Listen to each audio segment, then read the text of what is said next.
Hello everyone, जैसे कि आप लोगों को पता है कि फर्स्ट लेक्चर आपको कल प्रोवाइड करा दिया गया है और फर्स्ट लेक्चर में हम चैप्टर के बारे में जान रहे थे कि चैप्टर में है क्या, और आज उससे आगे चलेंगे और जहाँ पे हम उस लेक्चर को छोड़े थे वहीं से इस लेक्चर को स्टार्ट करेंगे। उससे पहले एक बात आप ध्यान रखें कि जितना कुछ आपको बताया जा रहा है, जितना समझाया जा रहा है, उसको अपने नोट्स कॉपी पे लिखते चलना है। आपको हम बता दिए हैं कि 2 कॉपी रखनी है। एक आपको जब आप क्लास कर रहे होते हैं उस समय आपको रफ कॉपी का यूज करना है, ताकि जितना कुछ आपको हो सकता है हम बीच बीच क्लास में कुछ बनाने के लिए दे दे, कुछ लिखने के लिए दे दे, तो वो रफ कॉपी में लिखेंगे। और जो नोट्स कॉपी होगा उसमें सारा नोट्स होगा, VVI पॉइंट होगा, उसमें लाइन बाय लाइन सारे चीज होंगे, और जो रफ होगा उसमें सारा कुछ रहेगा। आपको जो भी बताया जाएगा, जो भी समझाया जाएगा, वो सारा चीज उसमें होना चाहिए। और नोट्स में जो होगा एक तरफ से होगा कि रासायनिक अभिक्रिया क्या होता है, समीकरण क्या होता है, रासायनिक अभिक्रिया का प्रकार, और भी एक्स्ट्रा जो एग्जाम पॉइंट ऑफ व्यू से बेटर हो। तो चलिए हम लोग जहां पे छोड़े थे वहीं से इसको स्टार्ट करेंगे। हम लोग छोड़े थे क्रियाकलाप 1.1 को, कुछ लिख चुके थे उसमें कि मैग्नीशियम रिबन को जब जलाया जाता है तो उस जल करके सफेद चूर्ण के रूप में, यानी कि राख के तरह वो बदल जाता है। लेकिन उसी से संबंधित पेज नंबर 6 में, कितना, पेज नंबर 6 में जो आपके NCERT बुक है उसके पेज नंबर 6 में एक क्वेश्चन है जो कि उसी से संबंधित है। मैग्नीशियम रिबन को जलाने से पहले साफ क्यों किया जाता है? ये जो आपका क्वेश्चन है VVI है, बहुत बार एग्जाम में आ भी गया है और आने का चांस भी रहता है। हर 1-2 साल बीच करके ये क्वेश्चन आ ही जाता है, ऐसा ये क्वेश्चन है। जब भी आप देखेंगे प्रीवियस ईयर का क्वेश्चन तो 1-2 साल बीच करके, 1 साल 2 साल 3 साल यही बीच करके ये क्वेश्चन आपको देखने को मिल ही जाएगा। तो ये इंपॉर्टेंट क्वेश्चन है। अब ये जो क्वेश्चन है, क्वेश्चन क्या है देखिए, जिसके पास किताब है, बुक्स है, वो अपने बुक्स में देख लीजिए पेज नंबर 6, और बॉक्स बना करके प्रश्न दिया होगा, उसमें 3 प्रश्न होंगे और तीनों प्रश्न में जो पहला प्रश्न है वही प्रश्न है, वायु में जलाने से पहले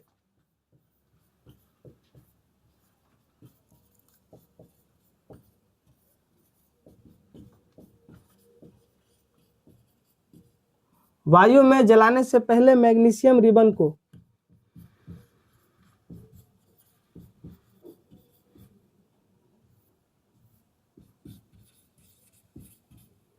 वायु में जलाने से पहले मैग्नीशियम रिबन को साफ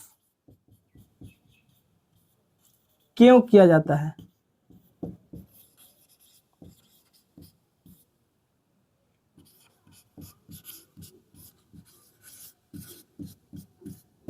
आशा है दिख रहा होगा पूरा। तो ये जो मैग्नीशियम रिबन है उसको जब भी जलाया जाता है, उसको जलाने से पहले उसको साफ कर लिया जाता है ताकि वो अच्छा से जल सके, अच्छे से दहन हो सके। और इसके पीछे कारण है कि साफ करने के पीछे कारण है, यदि इसको साफ नहीं किया जाएगा तो अच्छे से नहीं जलेगा। यानी कि इस क्वेश्चन का एकदम सीधा सा मीनिंग है कि इसको अच्छे से दहन करने के लिए इसको साफ कर लिया जाता है। मैग्नीशियम रिबन को वायु में जलाने से पहले मैग्नीशियम रिबन को साफ कर लिया जाता है क्योंकि यह अत्यधिक क्रियाशील तत्व है। क्या है? अत्यधिक क्रियाशील तत्व। ये बहुत जल्द ही अपने आसपास की वायु के नमी से क्रिया कर लेता है और अपने ऊपर मैग्नीशियम ऑक्साइड का परत चढ़ा लेता है। और ये जो परत होता है ये आसानी से इसको दहन नहीं होने देता है, इसलिए इसको साफ किया जाता है इसको जलाने से पहले। इसका सटीक आंसर आप सीधा सीधा लिख सकते हैं कि वायु में जलाने से पहले मैग्नीशियम रिबन को साफ कर लिया जाता है क्योंकि यह अत्यधिक क्रियाशील तत्व है जो अपने आसपास की वायु के नमी से क्रिया करके अपने ऊपर मैग्नीशियम ऑक्साइड का परत चढ़ा लेता है जो कि आसानी से दहन नहीं होता है। बस सीधा सा आंसर है, इसमें कोई तिरंबाजी नहीं करनी है। इसको साफ इसलिए किया जाता है क्योंकि यह अत्यधिक क्रियाशील तत्व है, अपने आसपास की वायु की नमी से क्रिया करके अपने ऊपर मैग्नीशियम ऑक्साइड के परत चढ़ा लेता है जो कि आसानी से दहन नहीं हो पाता है। बस इससे ज्यादा इसमें कुछ लिखना भी नहीं है, आपको आंसर सटीक देना है बस। ये ध्यान में रखना है कि हाँ आंसर, ये नहीं देखिएगा क्वेश्चन के बाद गैप जो होता है आंसर लिखने का बहुत ज्यादा होता है, तो उसमें जितना बोला जाए वर्ड में उतना से कम रहेगा चलेगा, लेकिन आंसर सटीक होना चाहिए। आपको ये नहीं देखना है कि नहीं हमको कॉपी भरना है। इसका जो आंसर है वो है आपका, वायु में जलाने से पहले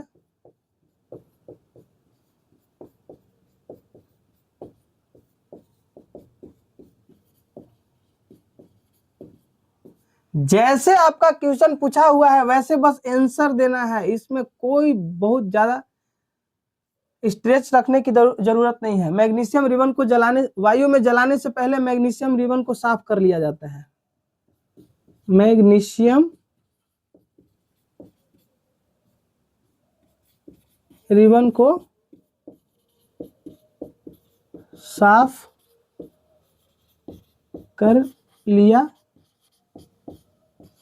जाता है। वायु में जलाने से पहले मैग्नीशियम रिबन को साफ कर लिया जाता है क्योंकि यह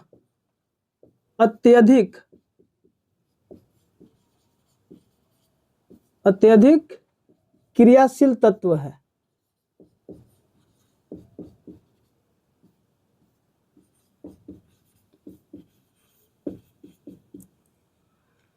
वायु में जलाने से पहले मैग्नीशियम रिबन को साफ कर लिया जाता है क्योंकि यह अत्यधिक क्रियाशील तत्व है जो अपने आसपास की वायु की नमी से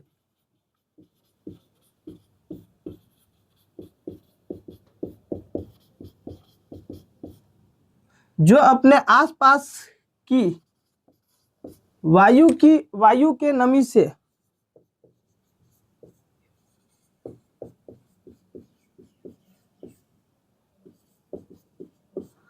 जो अपने आसपास की वायु की नमी से अभिक्रिया कर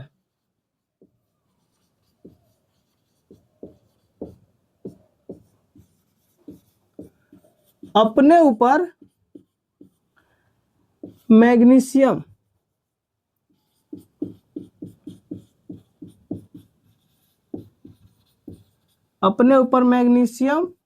ऑक्साइड का परत चढ़ा लेता है। अपने ऊपर मैग्नीशियम ऑक्साइड का परत चढ़ा लेता है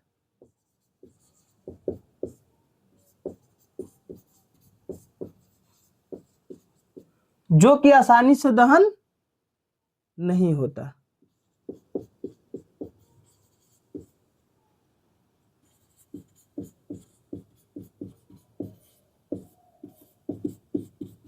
आसानी से दहन नहीं होता है,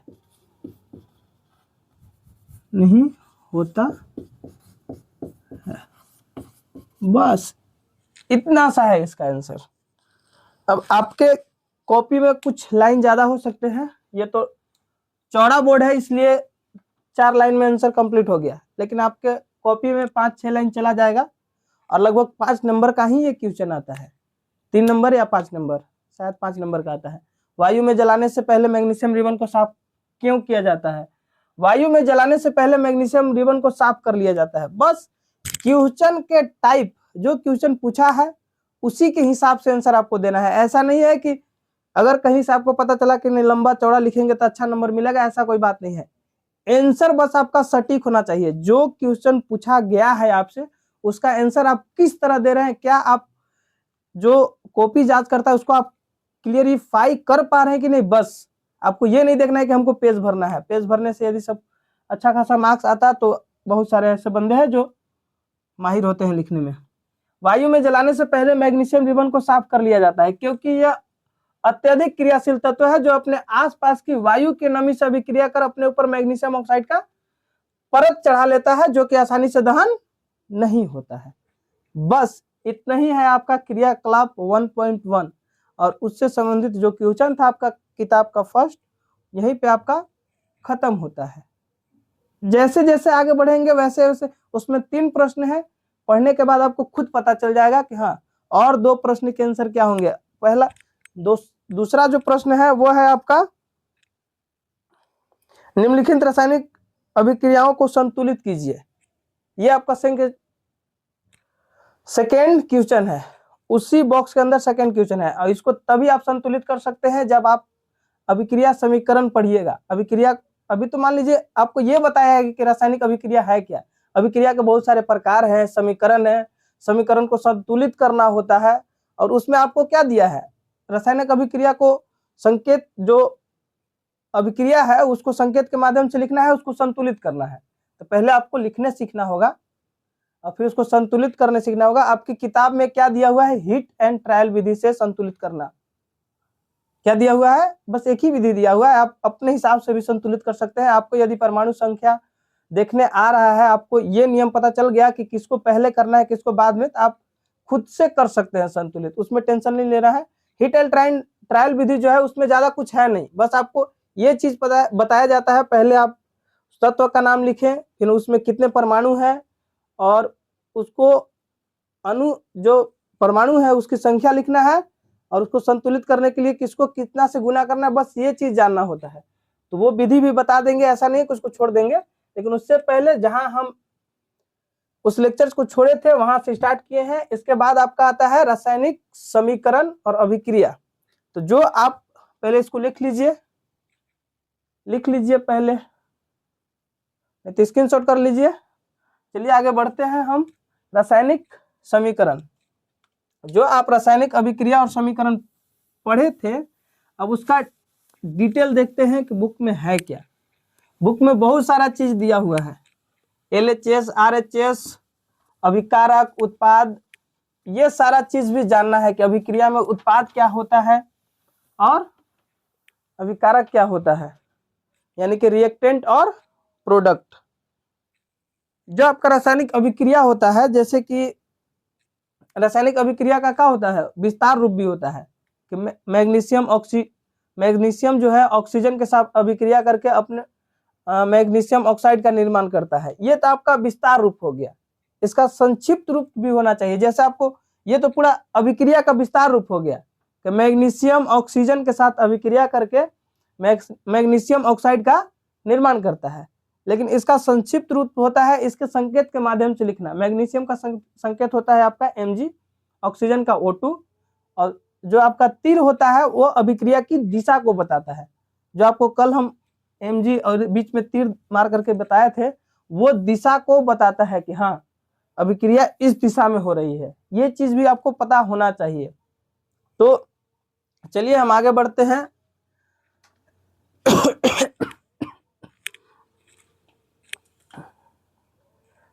हम जानेंगे कि अभिक्रिया, रासायनिक अभिक्रिया जो है उसमें प्रोडक्ट क्या होता है, रिएक्टेंट क्या होता है, ये सारा चीज जानने के बाद हम चलेंगे अभिक्रिया के संतुलन पर, कि अभिक्रिया को संतुलित करना क्यों जरूरी है, संतुलन है क्या, वहां पे चलेंगे। पहले ये जान लेते हैं कि अभिक्रिया क्या था। अभिक्रिया यही था जब एक या एक से अधिक पदार्थ, क्या चीज, एक या एक से अधिक पदार्थ आपस में क्रिया करके नए गुण वाले पदार्थ का निर्माण करते हैं, उसे रासायनिक अभिक्रिया कहते हैं। जैसे मैं आपको एक एग्जांपल बताए थे, एग्जांपल क्या था, मैग्नीशियम,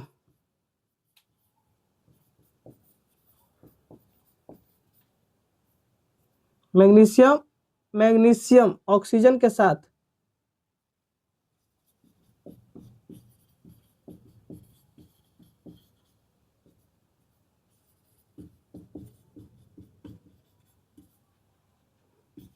अभिक्रिया करके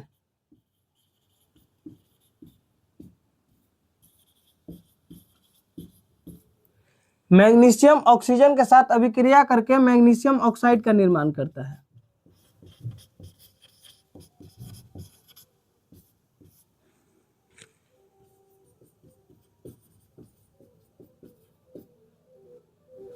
मैग्नीशियम ऑक्साइड का निर्माण करता है। यह आपका हो गया विस्तार रूप। रासायनिक अभिक्रिया का क्या हुआ, विस्तार रूप। अब इसको विस्तार रूप लिख सकते हैं, विस्तार, ये आपका है अभिक्रिया का विस्तार रूप। लेकिन संक्षिप्त रूप जो कि आपका रासायनिक समीकरण कहलाता है, मतलब विस्तार रूप को ही उसके संकेत या संक्षिप्त रूप में ही लिख देना रासायनिक समीकरण कहलाता है। इसको आप कैसे लिख सकते हैं? इसका जो संक्षिप्त रूप होता है, इसका जो संक्षिप्त रूप क्या होगा? मैग्नीशियम। मैग्नीशियम का संकेत क्या होता है? Mg। क्रिया कर रहा है किसके साथ? ऑक्सीजन के साथ, O2। दे क्या रहा है, बना क्या रहा है? Magnesium oxide, MgO। देखिए, ये चीज हम आपको पहले ही क्लास स्टार्ट करने से पहले ही 2 लेक्चर दे चुके थे, जिसमें आपको ये सारा चीज लिखाया गया है। तत्व के 20 या 30 तत्व के बारे में भी लिखा दिए हैं, और जो मुख्य यौगिक के सूत्र हैं वो भी लिखा दिया गया है, ताकि आप याद कर लें। ये जो Mg, देखिए यही ऐसा चीज है जो आपको धीरे धीरे करके आगे बढ़ेगा। इसमें देखिए है क्या, यहाँ ऑक्सीजन 1 है, यहाँ ऑक्सीजन, यहाँ 2 है, यहाँ 1 है, तो इसी को संतुलित भी करना होता है। तो संतुलन करने का जो नियम है वो आपके बुक में एक ही विधि दिया हुआ है, हीट एंड ट्रायल विधि, तो वो भी पढ़ेंगे। लेकिन अभी ये समझिए, ये आपका विस्तार रूप हो गया। जो अभिक्रिया था, आपके जो रासायनिक अभिक्रिया है उसके ये विस्तार रूप हो गए कि हाँ, ये आपका जब मैग्नीशियम ऑक्सीजन के साथ क्रिया करता है तो मैग्नीशियम ऑक्साइड का निर्माण करता है, उसका संक्षिप्त रूप हो गया मैग्नीशियम। Mg प्लस O2 देता है MgO, मैग्नीशियम ऑक्साइड। लेकिन इसको बोला जाता है आपका अभिकारक।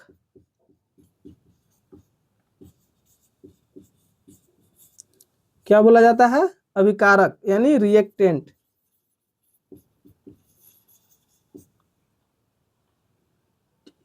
और इसको बोला जाता है आपका प्रोडक्ट, यानी उत्पाद। ये चीज याद रखना होगा, यानी प्रोडक्ट।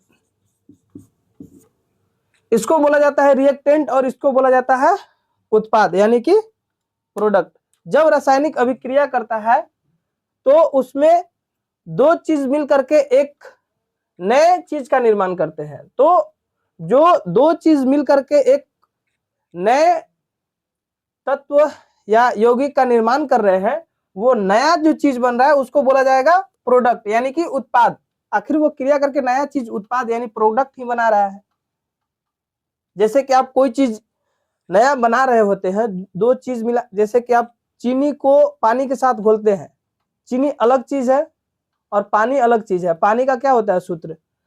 H2O, और चीनी का क्या होता है? C12H22O11। अभी नहीं पता है, सारा चीज लिखा देंगे, टेंशन नहीं लेना है। चीनी का भी सूत्र होता है, ग्लूकोज का भी होता है, और भी बहुत सारे चीज है। बेंजीन होता है, पोटासियम होता है, सिंदूर होता है, सारा चीज का सूत्र होता है।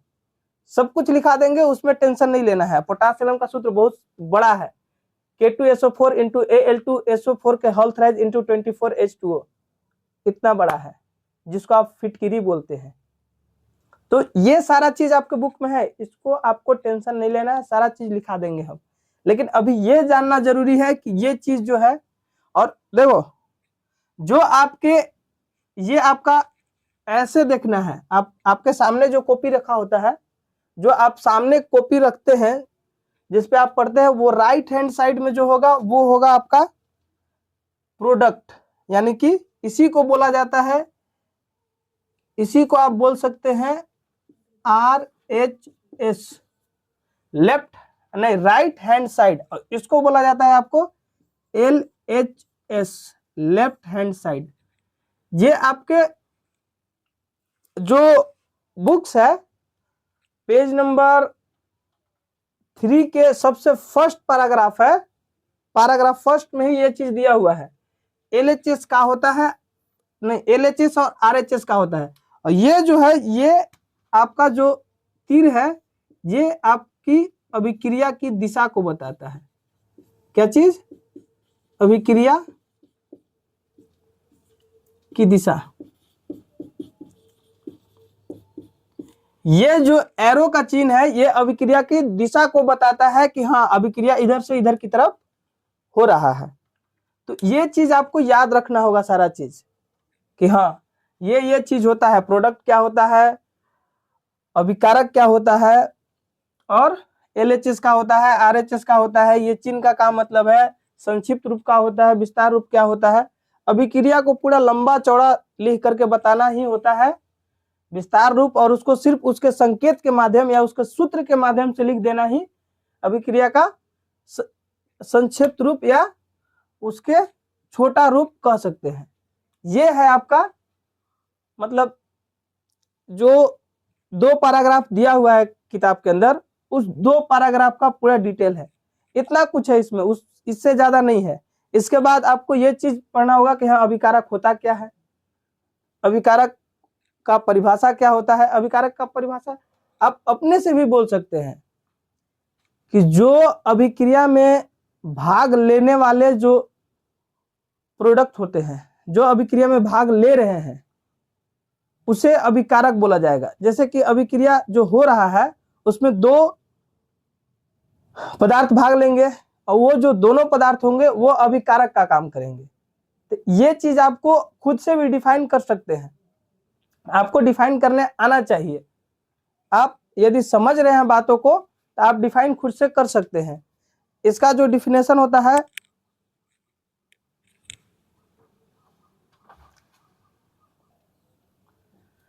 तो चलिए हम लोग आगे बढ़ेंगे। ऐसा नहीं है, थोड़ा सा पानी वानी पी लेते हैं, आप लोग भी कुछ नाश्ता पानी कर लीजिए। बोलते बोलते गला वगैरह भी सूखता है। आप लोग तो आराम से बैठ के देख रहे हैं, लेकिन कोई बात नहीं है, आप भी पानी वगैरह साथ में लेकर के बैठिए।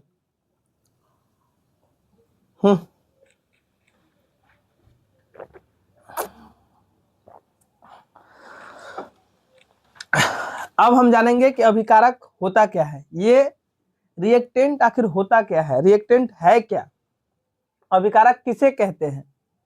तो ये चीज आप लिख भी सकते हैं, हाँ लिख ही लीजिए ताकि आपको आगे समझ में आए कि अभिकारक है क्या। आपको ये चीज लिख लीजिए कि हाँ विस्तार रूप हो गया अभिक्रिया का, ये आपका संक्षिप्त रूप हो गया अभिकारक उत्पाद। अब देखिए अभिकारक होता क्या है,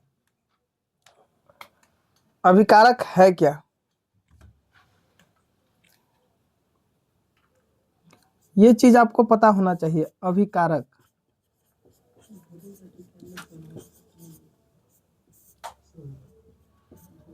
यानी रिएक्टेंट होता क्या है, ये चीज आपको याद होना चाहिए। व्हाट इज रिएक्टेंट या अभिकारक किसे कहते हैं, वे रासायनिक पदार्थ जो, वे रासायनिक पदार्थ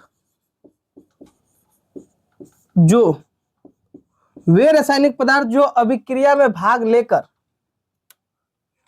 यानी कि वे रासायनिक पदार्थ जो किसी रासायनिक अभिक्रिया में भाग लेकर, किसी रासायनिक अभिक्रिया में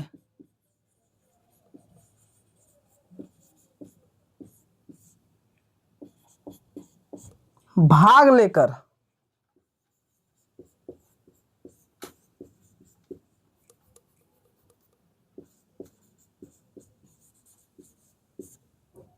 वे रासायनिक पदार्थ जो किसी रासायनिक अभिक्रिया में भाग लेकर या सम्मिलित होकर या फिर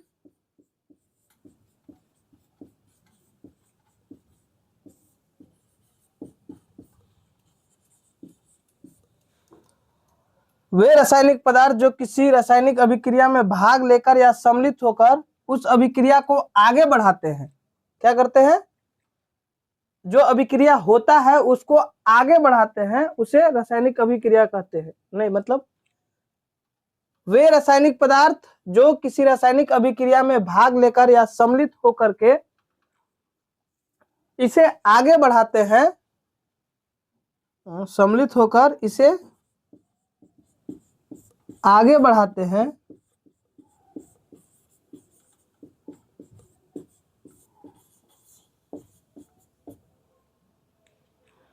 उसे अभिकारक बोला जाता है। मान लीजिए कोई अभिक्रिया, इसमें देख लीजिए ये आपका अभिकारक है, दोनों भाग ले रहे हैं, इसको आगे बढ़ा रहे हैं, आगे कर रहे हैं, आखिर दोनों अभिक्रिया में भाग ले रहे हैं, मैग्नीशियम ऑक्सीजन, और इसको आगे बढ़ाकर मैग्नीशियम ऑक्साइड का निर्माण कर दे रहे हैं। तो अभिकारक वो रासायनिक पदार्थ है या वो रासायनिक मेटर पदार्थ है, वस्तु है, जो किसी रासायनिक अभिक्रिया में, किसमें, रासायनिक अभिक्रिया में भाग लेकर या सम्मिलित होकर, उसमें शामिल होकर इसे आगे बढ़ाते हैं, उसे अभिकारक बोला जाता है।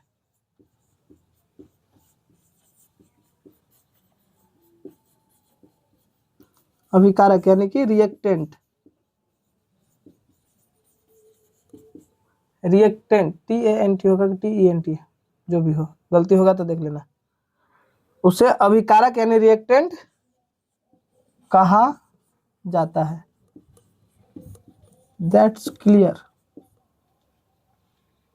आप ये भी लिख सकते हैं कि ऊपर मैग्नीशियम और ऑक्सीजन में हो रहे अभिक्रिया में, जो मैग्नीशियम और ऑक्सीजन के बीच अभिक्रिया करके मैग्नीशियम ऑक्साइड का निर्माण कर रहा है, उसमें जो मैग्नीशियम और ऑक्सीजन है वो अभिकारक है। ये भी आप लिख सकते हैं।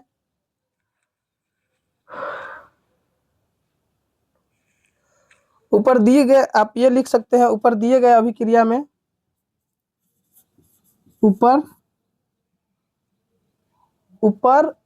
दिए गए अभिक्रिया में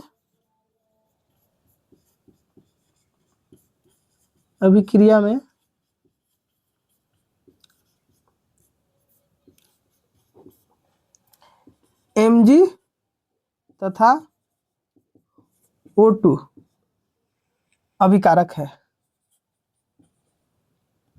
क्या है? अभिकारक है। बस आपको ये चीज भी पता होना चाहिए कि अभिकारक है क्या। ऊपर दिए गए अभिक्रिया में Mg तथा O2 अभिकारक है। बस ये आपका यहां तक हो गया। आप ये भी जान गए कि हाँ, विस्तार रूप क्या होता है अभिक्रिया का, संक्षिप्त रूप क्या होता है, अभिकारक किसे कहते हैं। अब देखिए उत्पाद क्या होता है। जो आपके राइट हैंड साइड में होता है उसे उत्पाद बोला जाता है। राइट हैंड साइड, इसका फुल फॉर्म होता है LHS का फुल फॉर्म होता है राइट हैंड साइड, और LHS का होता है लेफ्ट हैंड साइड। तो लेफ्ट हैंड साइड में होता है आपका अभिकारक और राइट हैंड साइड में होता है आपका उत्पाद यानी कि प्रोडक्ट। तो यहां तक लिख लीजिए। बोर्ड पूरा भर गया है। जब बोर्ड भर गया है तो यहां तो मिटाना होगा। पहले आप इसको लिख लीजिए, आराम से इत्मीनान से लिख लीजिए या स्क्रीनशॉट कर लीजिए। चलिए हट गए हैं पूरी तरह से, स्क्रीनशॉट कीजिए आराम से और लिख भी लीजिए, एकदम मार लीजिए, कोई दिक्कत नहीं होगा। इसके बाद आपको पढ़ना है उत्पाद। उत्पाद क्या होता है।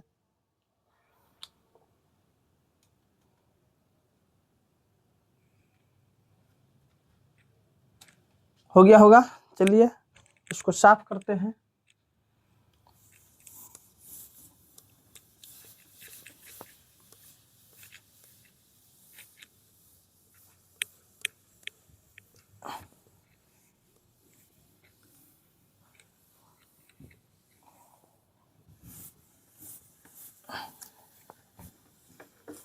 अरे ज्यादा कुछ नहीं है, आपके जो भी आपका सिलेबस है उसमें ज्यादा कुछ नहीं है, बस धीरे धीरे करके पढ़ते चलना है, आगे बढ़ते चलना है।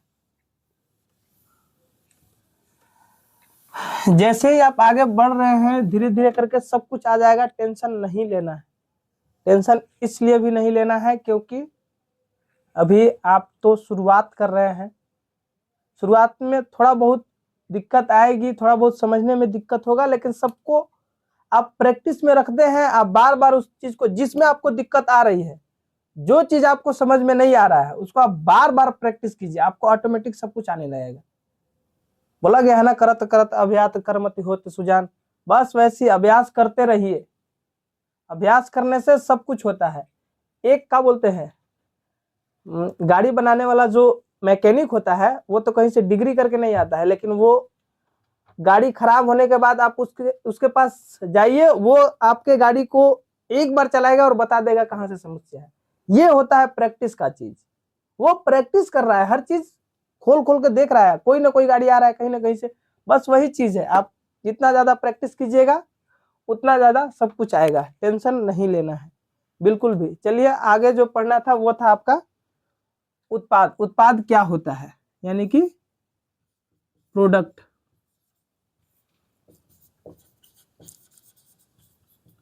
आखिर प्रोडक्ट होता क्या है, उत्पाद किसे कहेंगे? ये जैसे आप अभिक्रिया जान गए, अभिक्रिया जाने का बोले अभिकारक जान गए कि अभिकारक जो होता है वो रासायनिक पदार्थ है जो रासायनिक अभिक्रिया में भाग लेकर के उसको आगे बढ़ाता है। और ये तीर के किधर था, लेफ्ट हैंड साइड में था। किधर था, लेफ्ट हैंड साइड में। ऐसे नहीं देखना है, हम तो सामने हैं। आप जब पढ़ते होंगे तो आपके सामने जब बुक या कॉपी होगा वो इस तरह से होगा, तो आपको सामने ध्यान देना है। तो ऐसे हम बोल रहे हैं इधर तो प्रोडक्ट था, इधर अभिकारक था, तो इस तरह नहीं देखना है, आपको अपने सामने देखना है। यदि सामने देखिएगा तो इधर में रहेगा आपका अभिकारक और इधर में रहेगा आपका प्रोडक्ट यानी कि उत्पाद। तो उत्पाद किसे कहते हैं ये भी जानना जरूरी है। किसी भी रासायनिक अभिक्रिया में बनने वाला पदार्थ, किसी भी रासायनिक अभिक्रिया में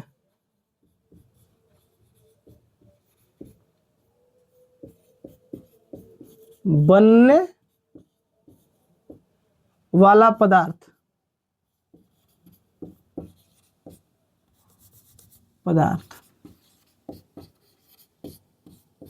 किसी भी रासायनिक अभिक्रिया में बनने वाला पदार्थ या निर्मित पदार्थ, या भी लिख लो, या निर्मित पदार्थ उत्पाद कहलाता है।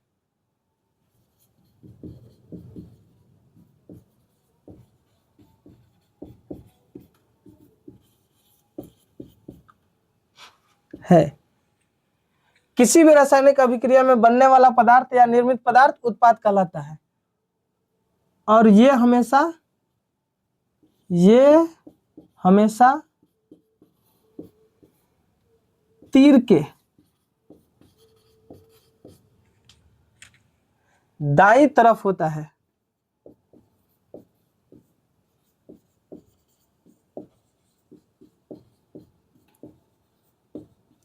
बस इतना कुछ तो लिखना है, ज्यादा कुछ क्या लिखना है।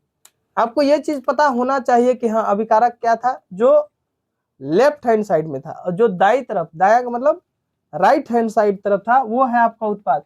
उस अभिक्रिया में भाग लिया कौन, मैग्नीशियम और ऑक्सीजन, और बना क्या, मैग्नीशियम ऑक्साइड। तो ये भी आप उसके नीचे लिख सकते हैं। तो उपरोक्त दिए गए अभिक्रिया में, उपरोक्त मतलब ऊपर जो हम लिखवाए थे अभिक्रिया, ये आप लिख सकते हैं। जैसे नीचे हम लिखाए थे ना कि ऊपर दी गई अभिक्रिया में मैग्नीशियम और ऑक्सीजन अभिकारक थे, और ऊपर दी गई अभिक्रिया में क्या था, जो मैग्नीशियम ऑक्साइड था MgO है, वो ये भी आप लिख लीजिए। यहाँ पे अभिक्रिया लिख लीजिए पहले, Mg+O2 देता है MgO। तो ये ऊपर दी गई अभिक्रिया में, ऊपर दिए गए अभिक्रिया में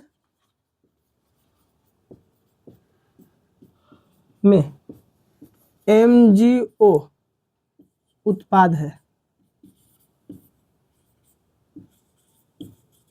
बस ऊपर दिए गए अभिक्रिया में MgO उत्पाद है। देख लो राइट हैंड साइड में है MgO। अब इसको हमको आगे पढ़ना होगा, क्या बोलते हैं उसको, अब इसको संतुलित करने के बारे में पढ़ेंगे।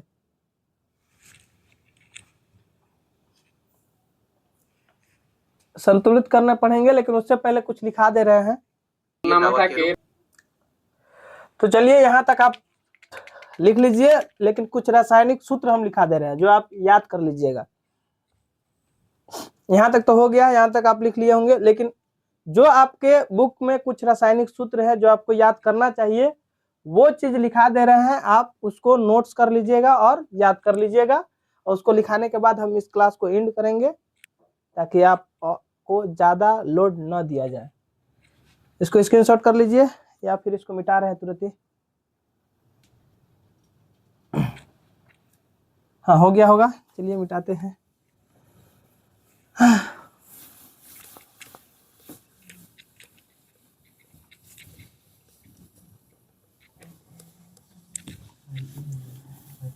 कुछ रासायनिक सूत्र जो आपको याद करने होंगे।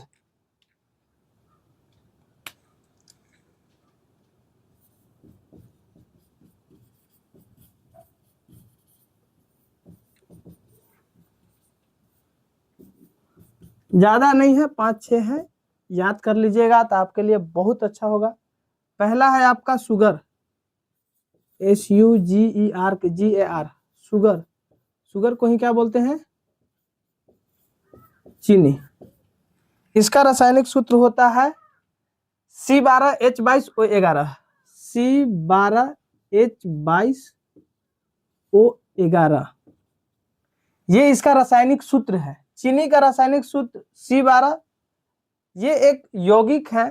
चीनी का जो रासायनिक सूत्र है, चीनी ही एक यौगिक है, तो इसका रासायनिक सूत्र है वो है C12H22O11। आपको ये चीज याद होना चाहिए। बहुत बार एक नंबरिया क्वेश्चन आपके साथ आपको पूछ भी सकता है, 1 मार्क्स क्वेश्चन ऑप्शनल जो क्वेश्चन आता है उसमें पूछ सकता है कि निम्न में से चीनी का रासायनिक सूत्र कौन सा है। ऐसे करके क्वेश्चन आ सकता है, इसलिए आपको ये चीज याद रखना होगा। दूसरा है आपका फ्रक्टोज, जिसको हम बोलते हैं ग्लूकोज। फ्रक्टोज, जिसको हिंदी में बोला जाता है ग्लूकोज, और ग्लूकोज का सूत्र होता है, इसी का आधा आप कर लीजिए। थोड़ा सा दिमाग लगाना है, सब कुछ याद हो जाएगा। थोड़ा सा दिमाग लगाना है बस। इसका थोड़ा सा C6H12O6, देखिए बस थोड़ा सा, नहीं बोलते हैं माइनर, थोड़ा सा आपको माइंड में सेट रखना है कि हाँ चीनी का होता है C12H22O11, बस थोड़ा सा उसको आधा कर देना है। थोड़ा सा मिस्टेक नहीं है, बस 11th और 12th में ये 11 दूना 22 होता है, तो बिल्कुल आधा पे नहीं याद आना है। थोड़ा सा आपको माइंड में ये चीज को ध्यान में रखना होगा कि हाँ C12H22O11, C6H12O6, बस ये चीज आपका 2 हो गया। एक और चीज है जिसको हम बोलते हैं फिटकिरी, और फिटकिरी को इसका रासायनिक जो नाम होता है वो होता है पोटासिलम। क्या होता है? पोटासिलम, जिसको आप हिंदी नाम से जानते होंगे फिटकिरी। उसको, उसका सूत्र थोड़ा लंबा होता है लेकिन आ सकता है। अब क्या कर सकते हैं आप और हम? कुछ भी नहीं कर सकते हैं। जो आने वाला चीज है वो आपको लिखना ही पड़ेगा। यह है आपका पोटासिलम, पोटासिलम ALUM, इसको बोला जाता है फिटकिरी। फिटकिरी, इसका सूत्र देखिएगा, थोड़ा सा लंबा है लेकिन याद हो जाएगा, याद करने लायक है।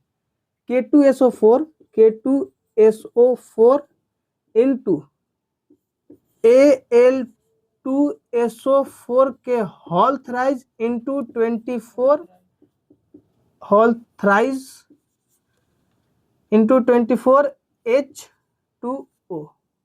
याद हो जाएगा, कोशिश कीजिएगा, सब कुछ याद हो जाएगा। ऐसा नहीं है कि नहीं याद होगा, कोशिश करते रहिएगा, बार बार प्रैक्टिस कीजिएगा तो याद हो जाएगा। और एक आंक 2 है, टेंशन नहीं लीजिए। एक होता है आपका मार्बल, जिसको बोला जाता है संगमरमर। ये संगमरमर से ही बना है आपका क्या चीज, उसको क्या बोलते हैं?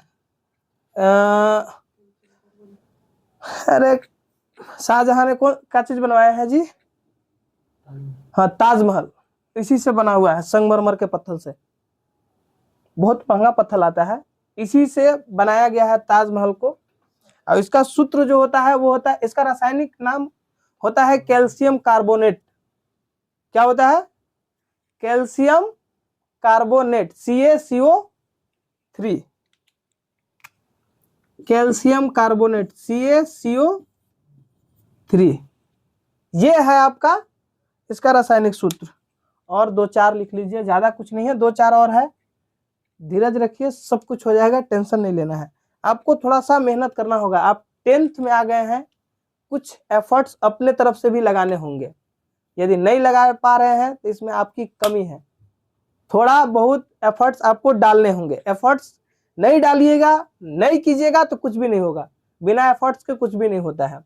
तो इसके बाद है आपका, क्या उसको बोलते हैं, हाराथोथा। हाराथोथा, इसका रासायनिक नाम होता है आपका ferrous sulphate heptahydrate. Ferrous sulphate heptahydrate, क्या चीज, फेरस सल्फेट हेप्टाहाइड्रेट। और इसका जो प्रचलित नाम है वो है आपका हाराथोथा। हाराथोथा। आप ये लिख लीजिए पहले रासायनिक नाम क्या था जी, 1 मिनट, इंक गिर गया। इसका रासायनिक नाम क्या है, ferrous sulphate heptahydrate. Ferrous sulphate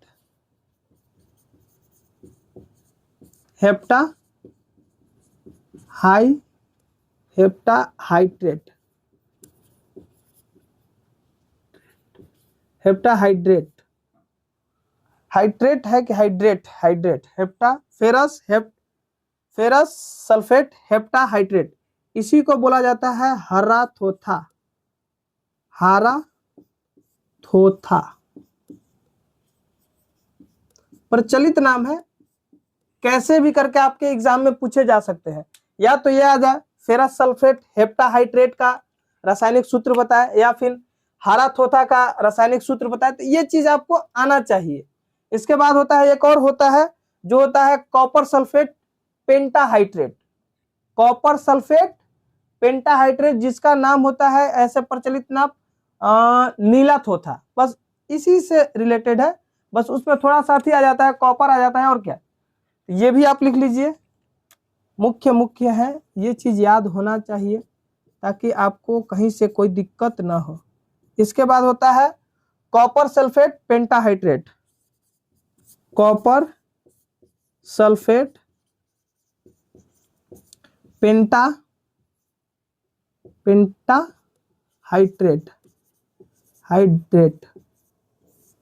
इसको बोला जाता है नीलाथोथा। नीलाथोथा,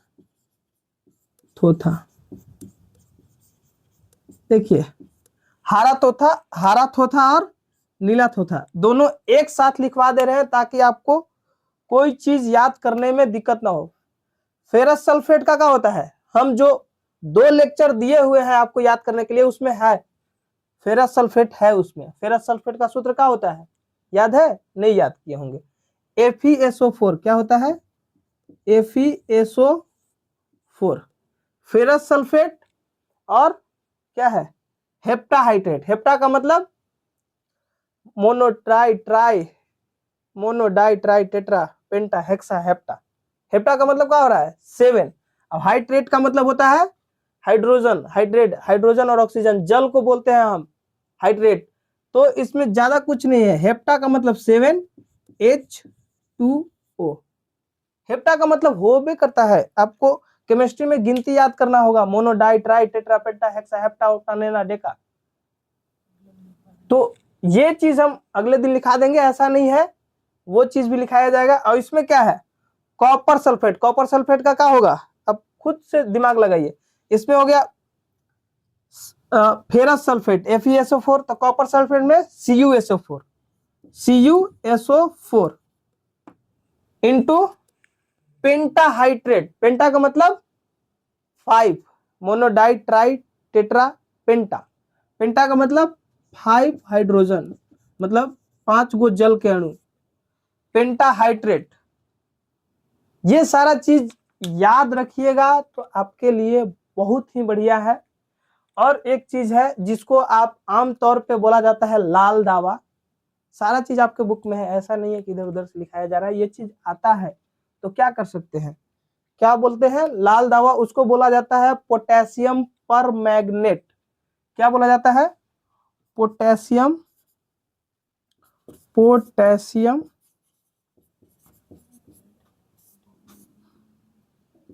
परमैंगनेट, इसको बोला जाता है लाल दावा। प्रचलित नाम है, ऐसे तो ये रासायनिक नाम है, पोटेशियम पर मैग्नेट। अब पोटेशियम का क्या होता है के, अब मैग्नेट का होता है Mn। मैग्नेट, पूरा मैग्नेट जो होता है उसका सूत्र होता है MnO4। तो बस एक साथ दोनों को जोड़ देना है, पोटेशियम पर मैग्नेट को, KMnO4,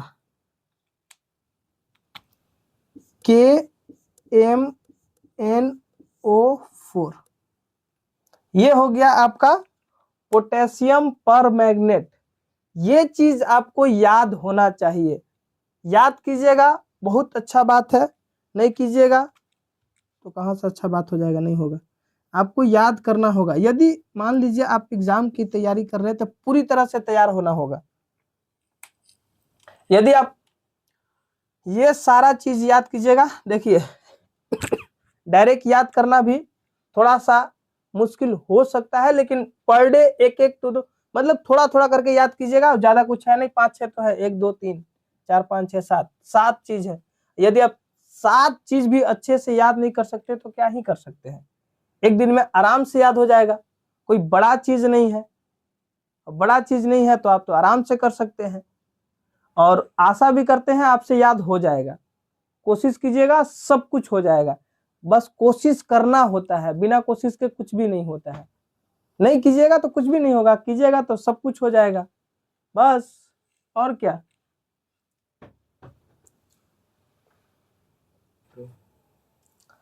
चलिए यहां तक लिख लीजिए, लेकिन जाते जाते एक शायरी सुन लीजिए जो कि बहुत ही अच्छा है। बोर्ड का सवाल है, मेहनत दिखानी होगी। क्या चीज है? बोर्ड। अभी आप 10th का बोर्ड देने वाले हैं तो उसी पे है। बोर्ड का साल है, मेहनत दिखानी होगी, नींद कम, पढ़ाई में मन लगानी होगी। आज अगर किताबों से दोस्ती करते हो तो कल का सफलता आपकी कहानी होगी। Okay, bye bye, take care, धन्यवाद।